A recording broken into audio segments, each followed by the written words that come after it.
My dear, sweet child of the earth, let me tell you something your grandmama knew and your ancestors whispered through the leaves. Salt, yes, simple, ordinary salt, has power. Not the kind you find in heavy books or universities, no. But the kind that dances in the soul, the kind that cleanses wounds and preserves what is holy. In the hush of your home, in that sacred corner where the light falls soft and your spirit rests easy, put salt. Just a pinch, a small mound, a humble prayer. Oh, child! Come close and listen gently. There is something ancient I need to tell you.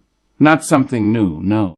Not something found in the latest glossy magazine or whispered by celebrities on brightly lit stages. No, this is older than fashion, older than even your grandmother's Bible. This is truth worn smooth by time, rubbed raw by suffering, and yet still shining like the morning star. I am speaking of salt, humble, holy salt. Now, don't you go thinking I mean just what sits on your kitchen table or hides in the back of your pantry. No, beloved, I mean salt as sacred. Salt as a witness. Salt as a keeper of secrets and a protector of peace. You see, salt has walked this world longer than kings and presidents. It has seen empires rise and fall, lovers kiss and part, babies born and buried. And all the while it stayed faithful, always ready, always waiting. There is something so divine about the simplest things, and salt, bless it, is one of them. The world thinks power comes in noise, in thunder, in flashing lights and breaking news. But I've lived long enough to tell you real power is quiet. It doesn't shout. It doesn't announce itself. It rests, firm and sure, just like salt. You may forget it's there, but you'd sure notice if it were gone. Salt has long been the guardian of life. Before there were refrigerators or freezers, before we wrapped meat in plastic or kept milk on ice, there was salt. Salt kept life from spoiling. It preserved the sacred. And that, my dear, is no small thing. That is holy work. Your ancestors, your great-grandmothers, and their mothers before them, they knew this.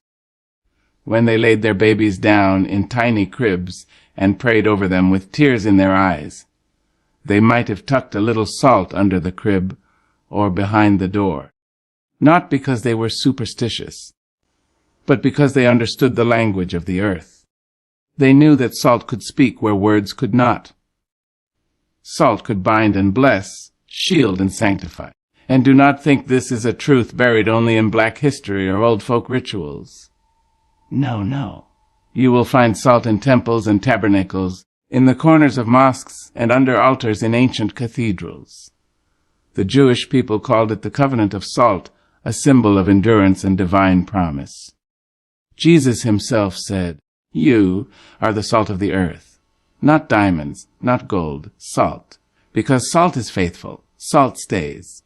Salt works even when you don't see it working. That's the kind of power I want in my life. Quiet, sure, steady power. The kind that doesn't need applause or permission. Just a little corner. Just a small space. And baby, you'd better believe. It will change everything. You may wonder how something so small can carry so much. But remember, it's the smallest seeds that become the tallest trees. It's the whisper that starts the revolution.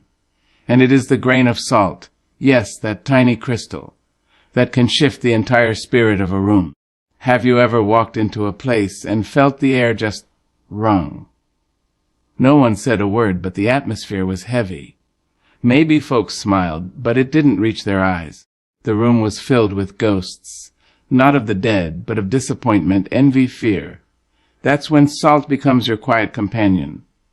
Not to hurt, but to cleanse. Not to wound, but to warn. When you place salt in a sacred corner of your home, you are drawing a line. You are saying to the universe and all who enter, this space is not for sale. This spirit is not to be trifled with. This house belongs to peace. And let me tell you, child, peace is a precious thing. It is not cheap. It must be fought for and preserved. Salt does that work. Silently. Faithfully, relentlessly. Salt does not entertain. Salt does not flatter. Salt does not change with trends or bend under pressure. Salt remains. And isn't that what we all need in our lives?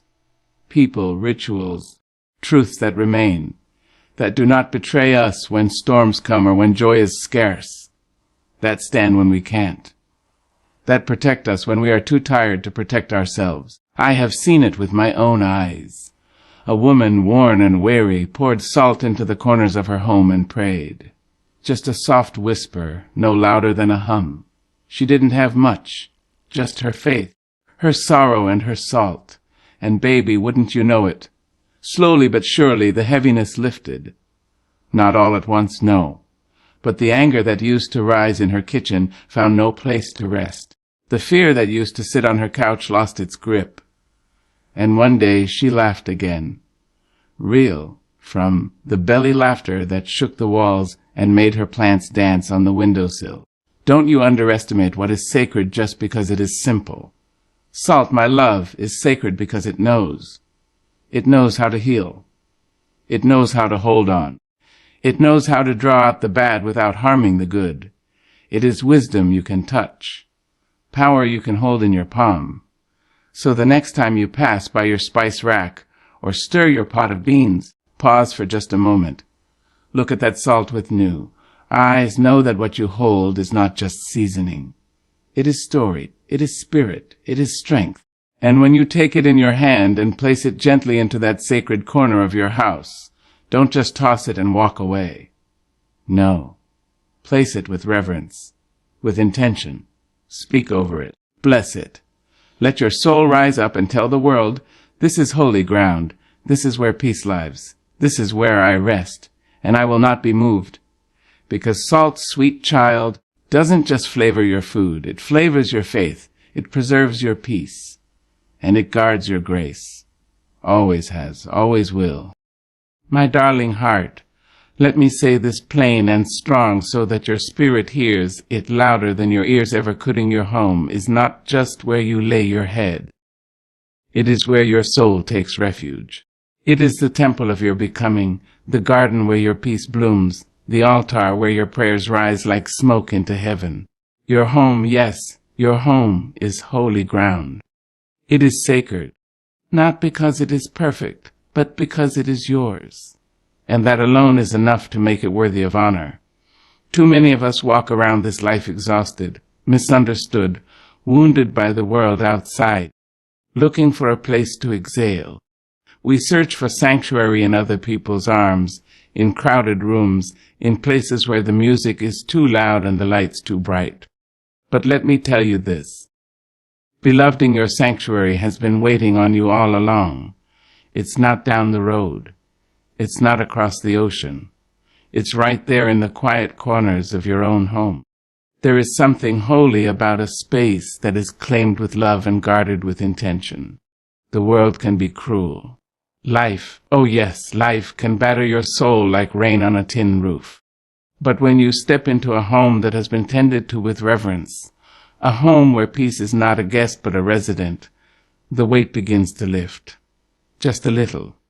Just enough. It's in that space that you remember. You belong to something greater. You were not created to be tossed by every storm or bent by every wind. You were born for stillness. You were born to rest in peace that the world cannot give and cannot take away.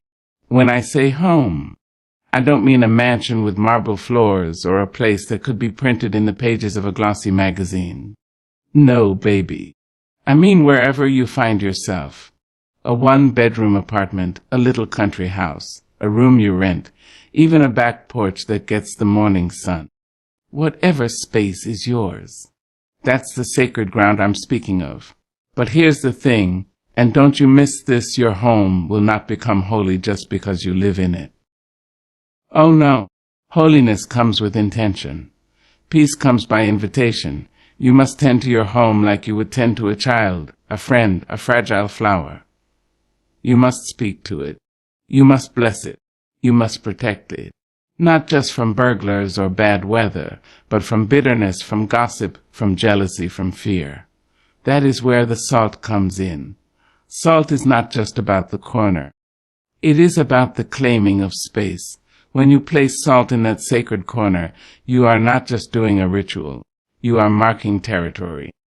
You are telling the spirits that dwell unseen, this house is mine. This is where love lives. This is where grace flows. This is where no harm may enter. It's a declaration. It's a spiritual boundary line, drawn not with bricks but with belief. Now let me ask you something. When was the last time you sat still in your home? Not to scroll, not to worry, not to plan, but just to be. To breathe in the air of your own space and say, "Thank you, Lord, for this sacred shelter." We get so busy trying to escape where we are, we forget to bless where we stand. But there is power, divine, ancient power, in presence. And presence is what makes a house a home. It's in the corner where the sunlight always finds a way to land.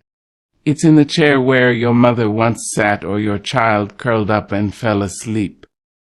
It's in the aroma of a meal cooked with tired hands but a loving heart. It's in the echoes of laughter that bounce off the walls and still linger in the silence. All of it, every piece of it, is sacred. That's why it matters where you put your salt. You don't just throw it in the corner like trash. No. You place it like a prayer. You offer it. You don't rush it. You don't do it half-heartedly. You slow down. You kneel, if your knees allow. And you whisper what your soul has been needing to say. This home is protected. This home is whole. This home is healed. And here's something you must remember, child. The outside world will never stop. It will scream and pull and twist you every which way. But when your home is holy, when it has been marked and maintained with peace, it becomes your shield. It becomes your resting place. And rest, true rest, is a revolutionary act in a world that wants you frantic. When your home is in order, your mind begins to quiet. When your home is blessed, your heart begins to open. And when your home is spiritually guarded, your soul begins to bloom. That's why we don't let just anyone walk through our doors and drop their kales on our floors. That's why we turn off the television sometimes and light a candle. That's why we open the windows and let in the breeze. Let the Spirit sweep through like a mighty wind and cleanse the air.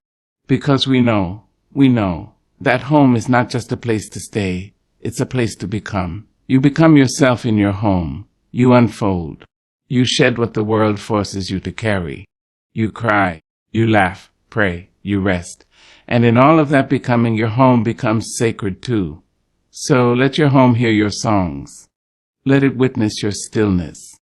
Let it carry the scent of healing oils and the sound of scripture. Let your kitchen hum with gratitude. Let your bedroom be a sanctuary, not just a stopover. Let your hallway be a pathway of peace. Salt, simple as it seems, is just the beginning. It is the sign, the symbol, the start of the declaration. But it is your presence, your intention, and your devotion that makes your home what it is meant to be. So go on now, my dear. Don't wait for the house to be bigger or the furniture to be new. Don't wait for a special guest to make things sacred. You are the sacred guest. You are the Holy One walking those floors. You are the steward of peace. Let your home know it. Speak to it.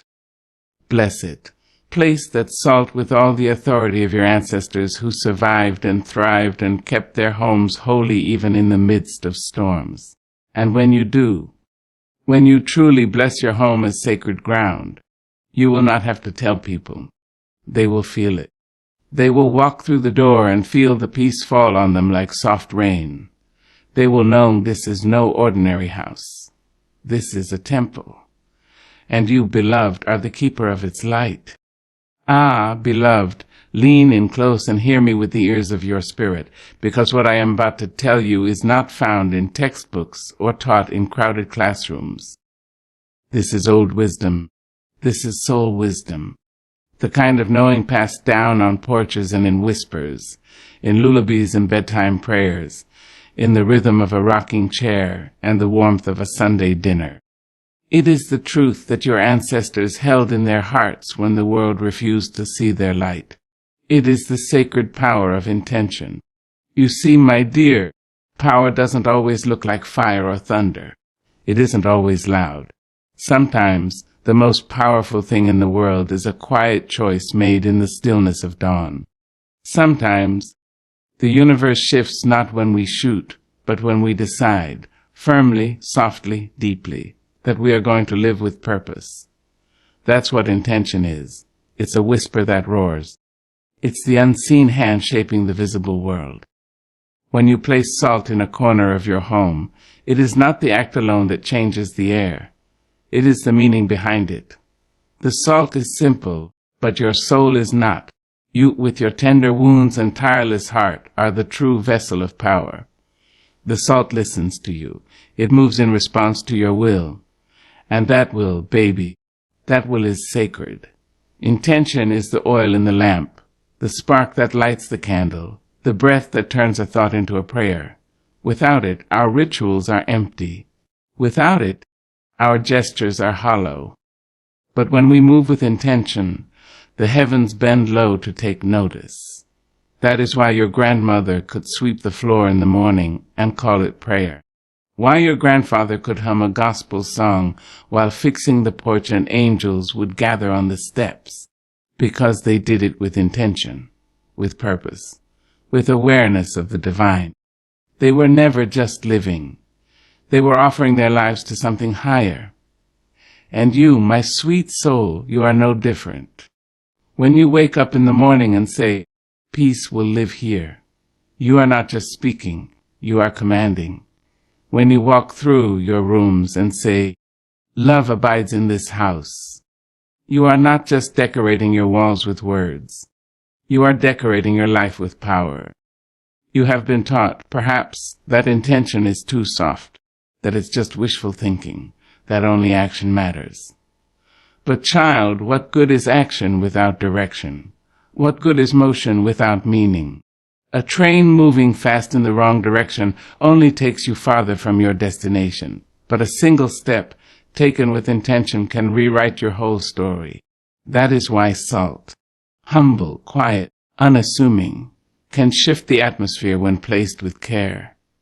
Not because it has magic, but because it has meaning, because you told it what to do. You placed it there not as a superstition, but as a declaration, a prayer, a spiritual line drawn in the sand, and the spirit world responds to that. Evil doesn't flee because you're loud. It flees because you're clear. It's not afraid of shouting. It's afraid of a soul who knows who she is. A soul who walks through her house and claims every inch with love and light. A soul who doesn't have to prove her power because she's rooted in it. Do you hear me? You don't have to earn the right to protect your space. You were born with that right. You don't have to beg the world to let you be whole. You are already whole. You just have to walk like it. You just have to speak like it. You just have to live like it. And that begins with intention. You can light a candle, but if your heart is chaotic, the flame will flicker and fade.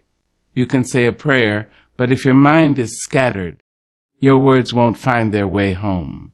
But if you pause, just for a breath, and center yourself, if you bring your heart and your spirit into alignment, and then place that salt, or speak that blessing, or say that prayer, well, baby, you've just moved heaven and earth. You see, it doesn't take much to shift a life. A whisper can part the clouds. A sigh can summon grace. One moment of deep, rooted intention can clear what years of noise could not. That's why you must be mindful. Don't just live. Live on purpose. Don't just move through your home. Bless it as you go. Don't just speak. Speak with power. Every time you enter a room, let your presence announce peace. Every time you prepare a meal, stir love into the pot. Every time you place salt in the corner, let it carry your prayer, may this home be protected. May my spirit be still. May my life be aligned with the divine. And then, trust, because when you move with intention, things begin to happen. Doors open. Heavy air becomes light. Arguments turn into conversations. Tears dry on cheeks that once seemed hopeless. You don't have to see it all at once. You just have to believe that the act, paired with intention, is enough. Because it is. This is how your ancestors made it through. They didn't have riches. They didn't have status. But they had intention. Every braid in a child's hair was an act of protection. Every hymn sung in the dark was an act of resistance. Every small ritual, a bit of salt, a bowl of water by the door, a Bible under the pillow, was a declaration: we may be wounded, but we are not broken. We may be weary, but we are still powerful, and so are you. So don't just place the salt. Bless it. Don't just clean the house. Consecrate it. Don't just go through your day. Move with meaning. You are not here by accident. You are not walking these rooms for nothing. You are a vessel of sacred power, and everything you do, everything, can be a holy act when done with love, with faith, and with full divine intention. So lift your head, child of glory. Walk through your home like it's the sanctuary it was meant to be. Place your salt. Speak your blessing. Align your heart with heaven. And then just wait. Watch what happens next when your actions are wrapped in purpose, when your rituals are clothed in reverence, and when your spirit moves not in fear, but in faith. Because when intention leads the way, miracles follow without fail. Child, let me sit with you a moment, heart to heart, soul to soul, and tell you something that life's storms might make you forgetting you have power in your hands. Power to change the air, to calm the storm, to sweeten the bitter. Power that doesn't come from riches or titles or anything a man can give you. No, beloved. This power is older than fear, deeper than sorrow, stronger than shame. It comes from the divine that lives inside you. And when you align that power with something so pure, so intentional, something like a pinch of salt in a sacred space, you don't just cleanse your house. You cleanse your life. Now, we've talked about how salt in the corner ain't just about superstition or ceremony. It's about setting boundaries in the spirit. But what happens when the cleansing begins? What happens when the very atmosphere around you begins to shift? Let me tell you. First, the silence in your home will change. You'll begin to notice that the quiet feels softer, fuller, like velvet against your skin. Not the silence of loneliness or waiting, but the kind of silence that's rich with peace. The kind of silence that invites your soul to unclench its fists. Suddenly, the background noise of anxiety you didn't even know was there begins to fade. You sit in a room and don't feel chased by the ghosts of your past anymore. You breathe deeper. You sleep better. You don't jump when the phone rings. That's the first sign. Peace comes in like a gentle guest and decides to stay. Then people start to fall away, not out of malice, but out of misalignment. That woman who always brought gossip wrapped in concern, she doesn't call as often. That cousin who drains your energy with every conversation, he stops showing up. That friend whose presence leaves you feeling smaller, not bigger, she quietly fades into the background. You didn't push them. You didn't send them away. But the energy around you, yes, the spirit of your space, started to say, this is sacred ground, and not every foot may tread here. And child, let me be clearing, that's not loss. That's release. That's protection. That's grace removing what your heart was too tender to let go of. When the air in your life is clean, the unclean cannot stay. It's not punishment. It's preservation. Salt doesn't just cleanse the space, it calls in truth. And when truth walks in, everything false has to walk out. Next, you'll find yourself drawn to different things. The music you used to tolerate. Too languid, too empty. You'll crave melodies that speak to your soul, words that remind you who you are. The shows you used to binge watch. Too violent, too vulgar. You'll want stories that uplift you, conversations that feed you, laughter that heals instead of masks the pain.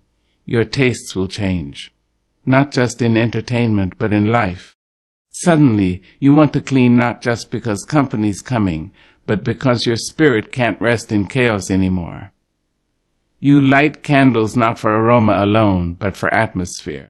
You begin to understand why your grandmother would hum while she dusted, why she'd open the window and say, "Let this stale air out."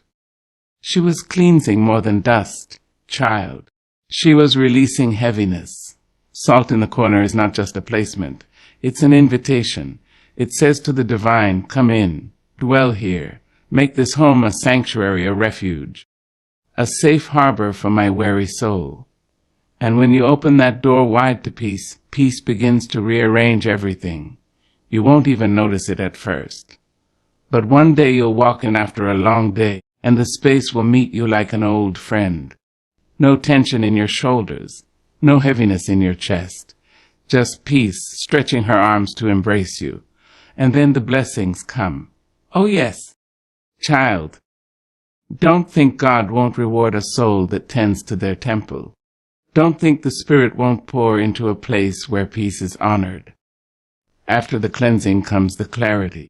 After the clarity comes the alignment. After the alignment, baby, comes the overflow. Ideas start to come easier.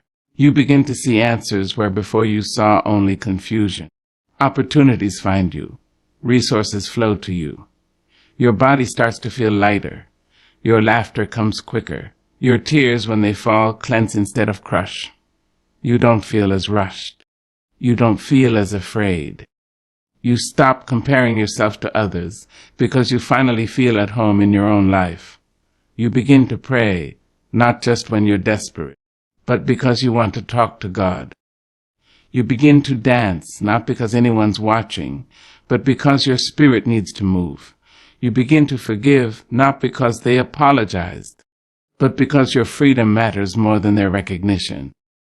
That, my darling, is what happens next. When you treat your space like sacred ground, when you clear it with salt and bless it with presence, your whole life begins to bloom. It's not magic. It's spiritual alignment. It's universal law. You become a magnet for goodness because you've made room for it. You stop tolerating what once tormented you because now you recognize peace as your birthright, not your luxury. And hear me now. This isn't just for women with quiet mornings and time to spare. No, baby. This is for the mother working double shifts, for the student sharing a noisy apartment, for the elder on fixed income. Wherever your feet rest, that is your temple. Whether it's a room, a corner, or just a chair by the window, clean it, bless it, speak life into it, and put your salt down with a prayer, saying, "Only love may dwell here, only peace may remain. All that is not of God must go," and watch. Oh, just watch what unfolds. So, child of grace, don't just decorate your house. Don't just organize it. Sanctify it. Don't just clean for the sake of company. Clean because your spirit lives there, because your dreams are birthed there, because your prayers rise from that floor. Don't wait for the world to give you peace. Create it. Declare it. Protect it. Because when peace lives in your home, it will begin to live in your mind. And when it lives in your mind, it will live in your choices. And when it lives in your choices, well, then it lives in your life. That is the power of salt. That is the power of intention. That is the mystery of cleansing. You don't just make room in your house. You make room in your soul for miracles to find you. Child, come sit close and let me whisper something into the tenderest part of your soul. Something deep, something sacred. Something that your bones may already know even if your mind has forgotten. After the salt has been laid, after the corners have been honored, after your home has been cleansed and peace has begun to settle like dew on the morning grass, something beautiful begins to bloom. You see, this isn't just about cleaning a room. This isn't just about tradition or old wives' tales. No, this is about alignment.